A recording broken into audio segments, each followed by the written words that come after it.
An East Point man is now facing a murder charge after police say he shot and killed a man trespassing on his property Tuesday morning. 11 Alive's Chase Howell looked into why the stand your ground law doesn't apply in this case and what business owners should know. Just beyond the green gate of Elite Auto Sales and Services is where East Point police say a man was shot in his butt. The shooter, police say, was the owner of the property, Thomas Jackson, who was later arrested for murder after the man died. But according to the arrest warrant, Jackson told police he found the man on his property without permission. So, wouldn't he be able to protect his property under the stand your ground law? Well, not quite. There's no indication that he had stolen anything or that he'd broken anything in the warrant, right? So do you have a right if somebody just walks onto your commercial property to take out your gun and shoot them? No, you do not.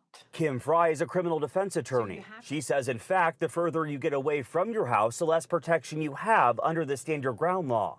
You have to think about it really. If you're going to use deadly force, you need to think of it in terms of how much force is necessary to protect your person, not just protect necessarily property. According to the arrest warrant, Jackson shot the man as he was running away. It also states Jackson is a convicted felon and shouldn't have had a gun in the first place. And on top of that, Fry says, under Georgia law, he's not entitled to defend himself. Hence why Fry says he's being charged with murder.